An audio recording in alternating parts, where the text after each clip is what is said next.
말씀 듣겠습니다. 창세기 우리 12장 볼게요. 12장 1절부터 9절 한 절씩 교독하도록 하겠습니다. 1절 먼저 제가 읽을게요. 온 땅의 언어가 하나요 말이 하나였더라.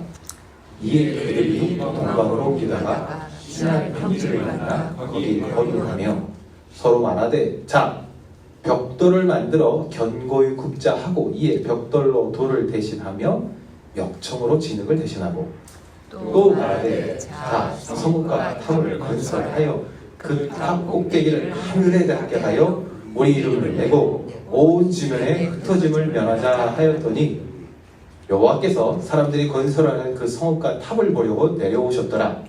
여호와께서 이르시되 이 무리가 한 족속이요 언어도 하나이므로 이같이 시작하였으니 이후로는 그 하고자 하는 일을 막을 수 없으리로다. 자 우리가 내려가서 거기서 그들의 언어를 혼잡하게 하여 그들이 서로 알아듣지 못하게 하자 하시고 여호와께서 거기서 그들을 온 지면에 흩으셨으므로 그들이 그 도시를 건설하기를 그쳤더라. 9절 다같이 시작.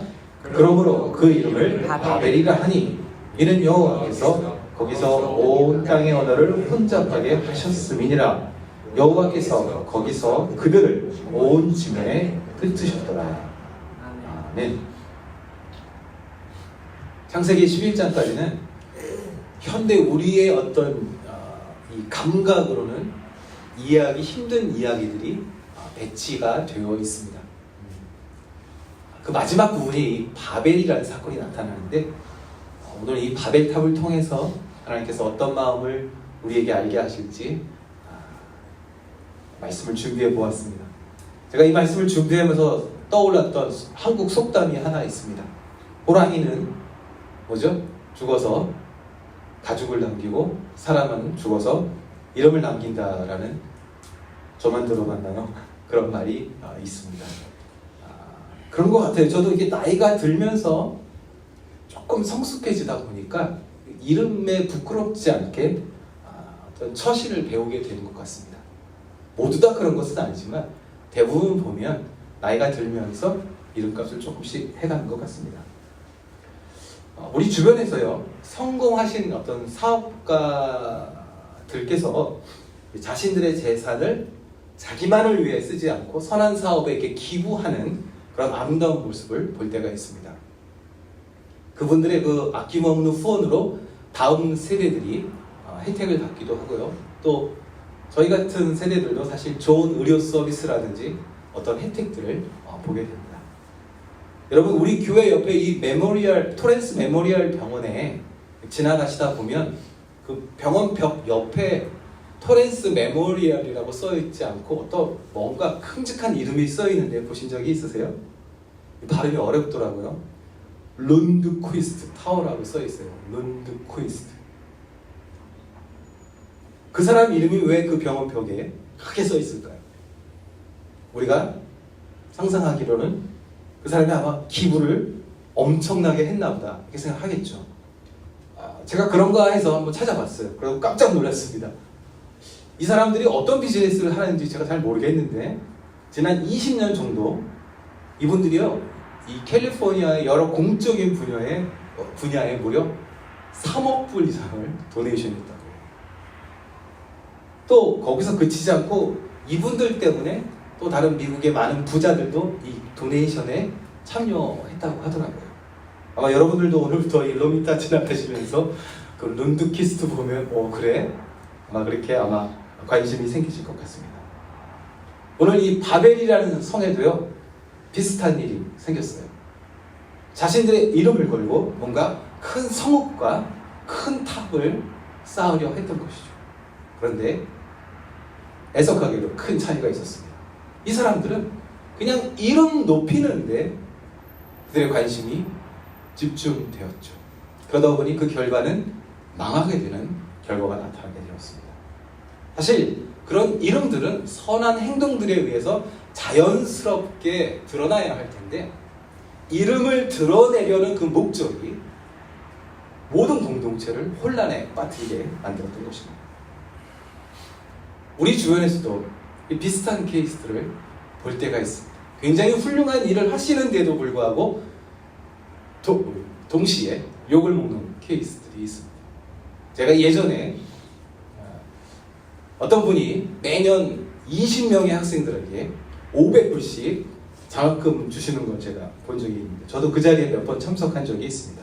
그런데 그 장학금 수여식에 참석하신 분들이 앉아서 쑥덕쑥덕 되더라고요. 장학금보다 그 장학금 수여식이 훨씬 더 화려했기 때문이었습니다.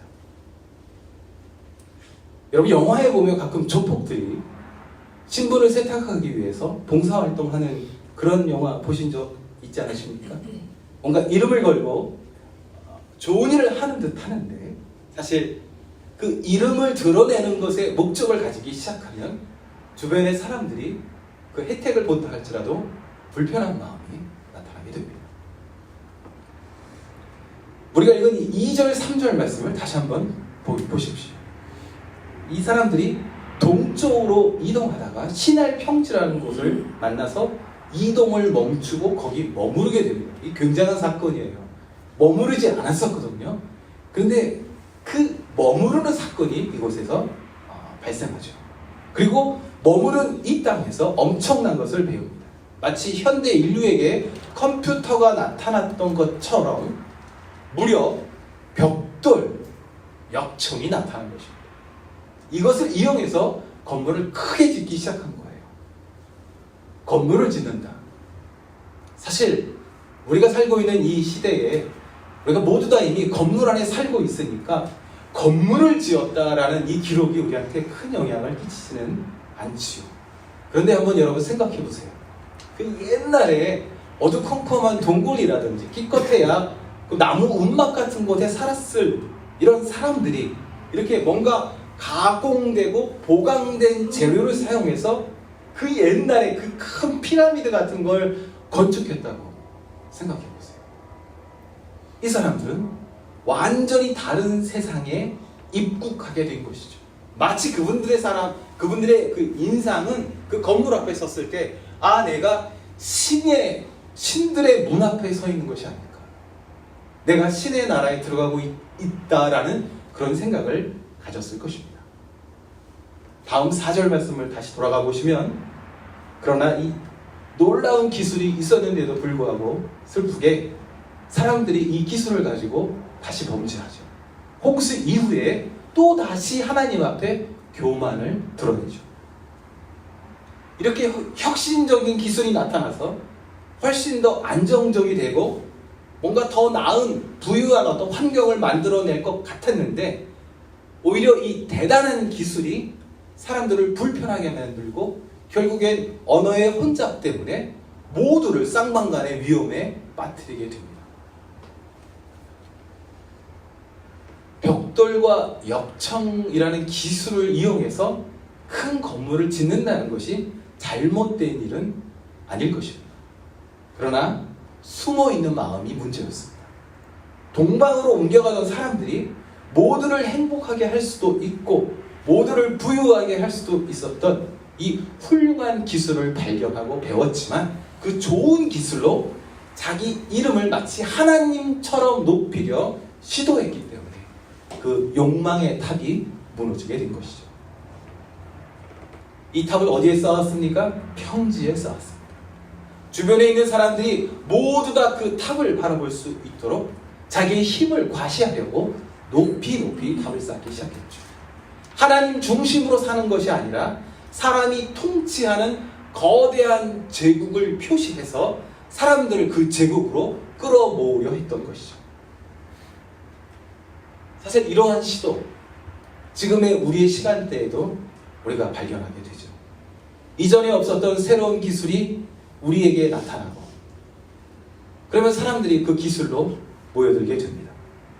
그러나 그 훌륭한 신기술이 하나님의 뜻을 나타내거나 하나님의 이름을 높이지 못하고 오직 사람의 이름을 높이기 위하여 사용될 때면 그 고마웠던 기술이 우리를 죽이고 우리를 파괴하는 것을 우리는 보게 됩니다. 창세기 10장에 보면 사람들을 큰 위험에 빠뜨렸던 그 이름이 나타납니다. 우리 창세기 10장 8절 말씀 여기서부터 한번 읽어보도록 하겠습니다. 시작. 구스가 또 니무롯을 낳았으니 그는 세상의 첫 용사라. 그의 나라는 신할 땅의 바벨과 에렉과 아깝과 갈레에서 시작되었으며 그가 그 땅에서 아수르로 나아가 니느웨와 르호보딜과 갈라와 및 니느웨와 갈라 사이에 레센을 건설하였으니 이는 큰 성읍이라. 니무롯, 하나님을 피해서 동쪽으로 멀리 떠나가는 사람들이 드디어 어떤 곳에 머물러 정착합니다. 정착.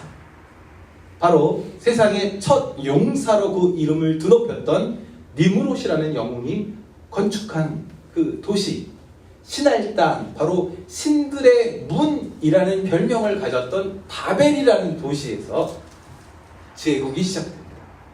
이 제국이 자기의 이름을 높이려고 큰 건축물, 특별히 한 탑을 높이 짓기 시작합니다. 아직도 이 건축물들의 흔적이 그 지구라트라는 그 이름으로 그 이라크 주변에 남아 있다고 합니다. 우리가 이렇게 그림에서 본 어떤 이 바벨 탑이 이렇게 원형의 모습이잖아요. 원형이. 근데 실제로 발굴된 그 흔적들을 보면 원형보다는 사각형이나 육각형에 가깝다고 합니다. 신기술로 무장한 이 니무롯 이 도시에 많은 사람들이 앞다투어 모여들기 시작합니다. 사람들은 이제 제국의 힘을 경험합니다. 사람이 모이면 이런 힘을 발휘할 수 있구나. 이제 더 이상 이사 다녀야 하는 스트레스도 받지 않게 되죠. 모든 것들이 이전보다는 훨씬 더 편리해졌고 안전해졌고 부강해졌습니다. 더 잘 살 수 있다고, 더 행복할 수 있다고 선포하는 이 새로운 시스템에 익숙해진 사람들이 온 땅에 충만하여 생육하고 번성하라 하셨던 하나님의 명령을 잊어버립니다. 잊어버렸을까요? 거부했을 것입니다. 평지의 탑을 높게 쌓아서 그 탑이 보이는 거리만큼의 그 바벨의 영토 안에, 영향력 안에 머무르려고 합니다. 하나님의 백성이 아니라 바벨의 백성이 되는 것이죠. 다시는 홍수로 멸망하지 않으려고, 스스로의 힘으로 그 홍수에서 구원받으려고 하늘에 닿을 만큼 높은 탑을 쌓는 것이죠. 그때 영웅이 나타나죠. 큰 규모의 신전을 중심으로 제국을 건설할 때 사람들이 더 이상 흩어지지 않으려고 니무롯 옆으로 모여들게 된 것이죠. 하나님의 말씀에는 내 시작은 미약하였으나 내 나중은 심히 창대하리라 하셨는데, 혹시 우리의 시작은 겸손하였으나 너의 나중은 심히 교만하리라 하신다면 얼마나 슬픈 일이겠습니까? 사람이 모이기 시작하니까 겸손했던 다윗이 니무롯이 되어갑니다. 예수님을 태웠던 나귀가 자기 때문에 사람들이 환호하는 줄 알고 거추장스러워버린 예수님을 떨어뜨리려고 하는 것이죠. 뭔가 새로운 것을 꺼내면 꺼낼수록 사람들이 더 환호하고 몰려드는 것을 보게 되죠. 물론 큰 교회가 다 잘못된 것은 아닐 것입니다. 그러나 그 큰 교회의 목적이 그냥 큰 교회가 되는 것이라면 그 큰 교회와 바벨이 무슨 차이가 있겠습니까? 우린 세계에서 가장 교인이 많은 교회라는 뉴스를 보기도 합니다. 뭐 서울에서 가장 큰 예배당이다, 또는 미국에서 가장 큰 10대 교회다, 이런 표현을 우리가 듣기도 합니다. 그러나 그 큰 성읍과 하늘에 닿을 만큼 그 높은 탑들이 죽어가는 영혼들을 바라보시는 하나님의 마음과 어떤 관계가 있겠습니까? 제가 미국 와서 새롭게 경험했던 것이 바로 이 교회나 학교 또는 병원 같은 공공 건물에 토렌스 메모리얼의 룬드퀴스트 같은 어떤 사람의 이름이 새겨진 모습이었습니다. 신선했고 이건 배울만하네 이렇게 생각했었습니다. 그러다가 제가 생각이 하나 났습니다. 제가 젊을 때 자주 방문했던 서울의 한 교회가 생각이 났습니다. 그 교회에 가면은 그 그 교회 부지와 교회 건물을 전체를 헌금했던 어떤 장로님의 이름을 딴 강당이 그 교회에 있습니다. 그런데 제가 나중에 알게 된 사실이 있는데, 그분이 그 교회에 정말 비싼 그 헌금을 하셔서 칭찬을 많이 듣고 교회 부흥에 큰 발전에 뭔가 기여하셨지만, 동시에 나중에 사회적으로 엄청난 무리를 빚어서 지탄을 엄청 많이 받았다는 것도 알게 되었습니다. 저는 오늘 이 바벨에서 생긴 일을 보면서 그 교회 건물에 우리의 이름이 박히는 것보다 오른손이 하는 일을 왼손이 모르게 하라 하신 말씀처럼 하나님 마음에 기억되는 것이 더 영광스럽지 않을까 생각해 봅니다. 건물에 이름을 새겨 넣지 않아도 기쁘게 드릴 수 있는 그 손길들을 주님께서 기뻐하실 줄 믿습니다.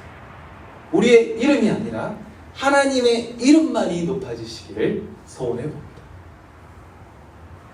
우리가 누구처럼 그 큰 헌금이나 큰 희생을 우리가 드리지는 못해도 우리의 자세가 하나님 앞에서 겸손히 낮아져서 모든 것이 주님의 은혜입니다, 그렇게 고백할 수 있기를 소원해 봅니다.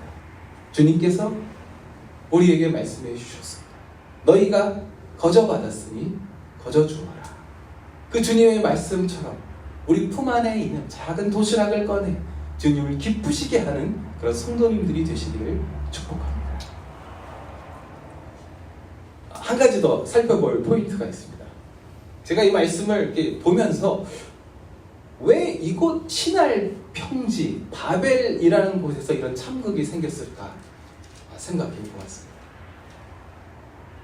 이번에 말씀을 준비하며 제가 공부하며 새롭게 배운 사실인데, 이 바벨 사건이 이곳에서 어느 날 갑자기 튀어나오는 것이 아니었습니다. 어느 날 갑자기가 아니라 에덴 동산에서부터 바벨까지 어떤 점진적인 어떤 점진적인 여정이 있었습니다.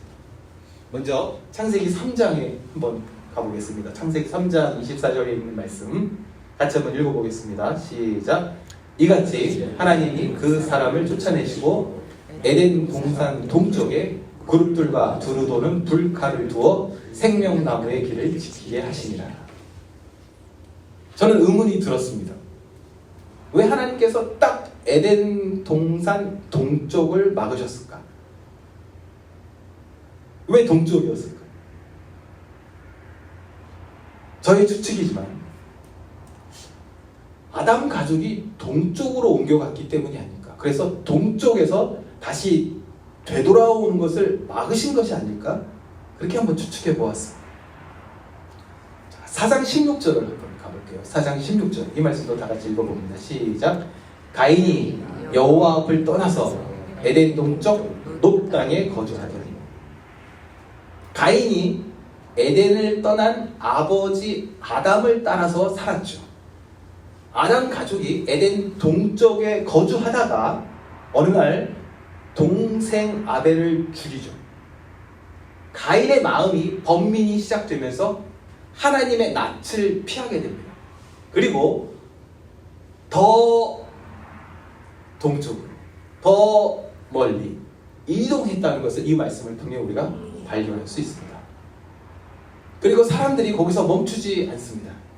가지 말았어야 하는 신을 만나기 위한 문이라는 곳으로, 그 크고 위대해 보이는 바벨의 땅으로 들어가게 되죠. 그 바벨은 더욱더 동쪽에 있었습니다. 마치 냄비 안에서 개구리가 천천히 익어가듯이 위험을 인지하지 못하고 사람이 다스리는 사람의 제국으로, 바벨의 제국으로, 혼잡한 제국으로, 사탄의 땅으로 점점 더 다가가는 것을 볼 수가 있습니다. 바벨은 사람의 모습을 한 사탄의 제국이었습니다. 사탄은 그 높음을 보고 모여든 사람들을 이용해서 더 큰 제단을 쌓으려 했죠. 축복을 찾아 제단 앞에 나왔던 사람들이 이제는 오히려 더 높은 제단을 쌓기 위하여 자기 자신을 갈아 넣었어야만 했습니다. 바벨이라는 이름은 신들의 문이라는 의미를 가진 아름다운 이름을 가진 그런 장소였었습니다. 그러나 오히려 그 신들의 문이 사람을 괴롭히게 하죠. 찾아온 사람들은 그 신들의 문을 통해 신을 만날까, 번영의 신을 만날까 기대했지만 오히려 사탄은 그 문을 통해서 사람들을 핍박했던 것이죠. 또 한 군데 더 한번 찾아보겠습니다. 13장 11절에 있는 말씀 한번 다 같이 읽어봅니다. 시작. 그러므로 롯이 요단 온 지역을 택하고 동으로 옮기니 그들이 서로 떠난지라. 아브라함이 조카 롯에 대해 한 제안입니다. 내가 우하면 나는 좌하고 내가 좌하면 나는 우한다. 그때 롯이 자기 눈에 보기 좋았던 심판 전에 요단 동쪽을 선택합니다. 동쪽으로 이동합니다. 결과는 좋지 않았죠. 소돔과 고모라는 멸망하죠. 여러분 어떻게 생각하세요? 이렇게 반복되는 동쪽으로의 이동이 우연일까요? 어떻게 생각하십니까? 하나님께서는 남쪽, 북쪽, 서쪽은 오케이인데 동쪽은 싫어하실까요? 이번에 사무실을 옮길 때 동쪽으로 옮기시는 우리 장로님은 어떻게 하시죠? 우리가 다 한국에서 동쪽에 있는 미국으로 이사 왔는데 당연히 아닐 것입니다. 이것은 어떤 한 방향을 가리키는 것이 아니라 범죄한 사람들이 하나님의 얼굴을 피하려고 계속해서 동쪽으로 멀리 옮겨갔다는 의미일 것입니다. 동서남북 어느 쪽이든지 하나님과 멀어지면 그것이 곧 바벨인 줄 믿습니다. 하루아침에 바벨에서 이런 일이 발생한 것은 아니었죠. 하나님의 낯을 피해서 하나님과 점점 멀어지던 사람들이 결국 하나님을 다시 배반했던 것입니다. 온 땅에 생육하고 번성하라 하셨는데 주님의 명령을 거부하고 주님과 맞서고 주님의 이름보다 더 높아지려고 불순종했던 그런 모습들이 인간 스스로 또 다른 심판을 자초했던 것입니다. 이 무서운 교만이라는 증상 한 번에 나타나지 않습니다. 아주 조금씩 우리를 좀먹어 들어옵니다. 하나님의 마음에서 멀어져 가는 것이 익숙해지면서 자신도 모르게 니므롯을 닮아가죠. 처음에는 잘 보이지 않습니다. 처음에는 내가 하나님의 이름을 위하여 탑을 쌓는다고 말하고 있지만 그러나 조금씩 나도 모르게 하나님에게서 멀어져 가는 내 마음의 태도 때문에 모여드는 군중을 기쁘게 하기 위해서 모여드는 군중과 더불어서 하나님을 대적하고 하나님을 대적하는 그 탑을 쌓는 것이죠. 어느 날 니므롯의 도시를 방문하고 어느 날 니므롯의 신기술을 배우고 결국 니므롯과 함께 욕망의 탑을 쌓게 될 것입니다. 우리가 살고 있는 이 현대에서는 네피림들이 또 니므롯들이 박수를 받습니다. 큰 건물을 세우고 거기에 우리의 이름을 새긴다면 사람들이 칭찬하죠. 그러나 우리가 기억해야 하는 것은 그 건물은 언젠가 무너진다는 것입니다. 오늘 우리가 예배를 시작하며 예수님의 겸손을 생각해 보았습니다. 빌립보서 2장 6절에 있는 말씀. 그는 근본 하나님의 본체이셨지만 하나님처럼 그 하나님과 동등됨을 취하지 아니하시고 일부러 의도적으로 종의 모습, 사람의 모습으로 십자가에 죽기까지 겸손해지셨습니다.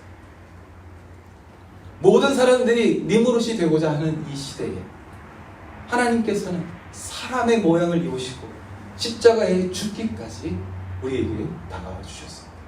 우리의 삶이 주님을 닮아 더욱 겸손해질 수 있기를 축복합니다.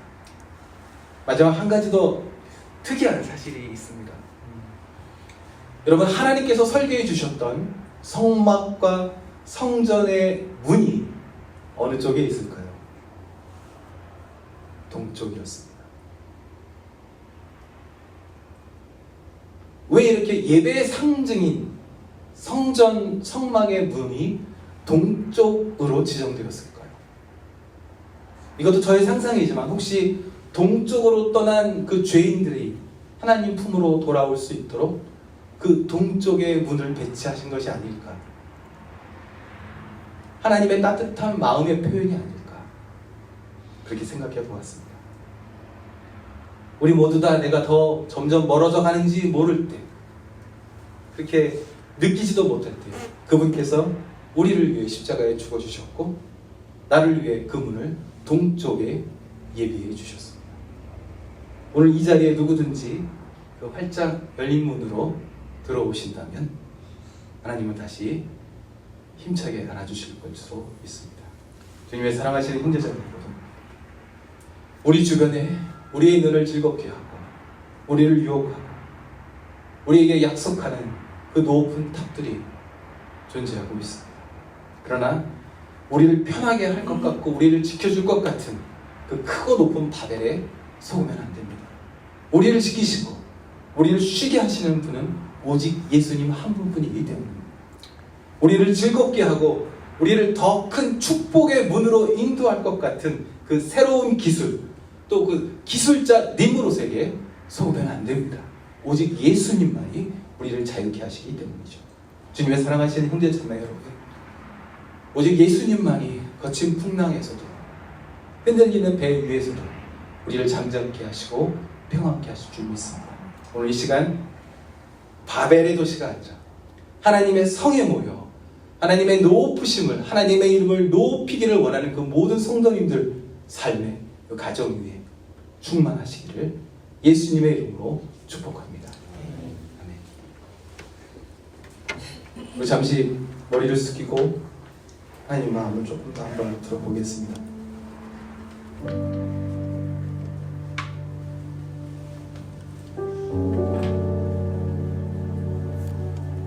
말씀을 준비하면서 저 자신에게 질문하게 되었습니다. 내가 혹시 나도 모르게 크고 높은 바벨의 신전을 원하는 것은 아닌가? 내가 쌓고 있는 것이 하나님의 이름인가? 바벨인가? 혹시 나는 나의 바벨과 다른 사람의 바벨을 비교하고 있는 것은 아닌가? 혹시 누가 나의 바벨을 흔들면 나의 기분이 상하고 있지는 않은가?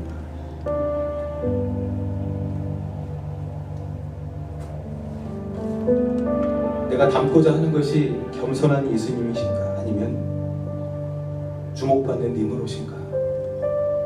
혹시 내가 니무롯을 비판하지만 동시에 그 니무롯을 부러워하는 것은 아닌가?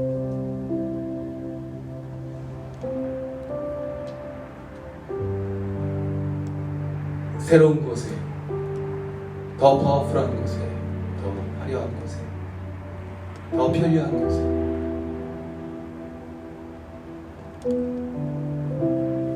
그러나 그곳은 신들의 문이 아니고 혼잡한 문의 문이었습니다. 주님의 사랑하시는 형제자매 여러분, 우리의 이름을 어디에 새기기를 원할까요? 사람들이 알아주는 번듯한 건물에 내 이름을 새기기를 원할까요? 아니면 주님의 마음에 내 이름을 새기기를 원할까요?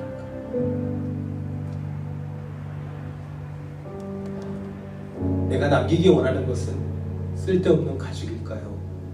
이름일까요?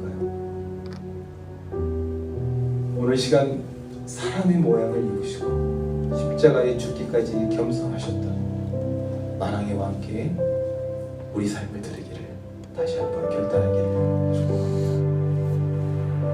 잠시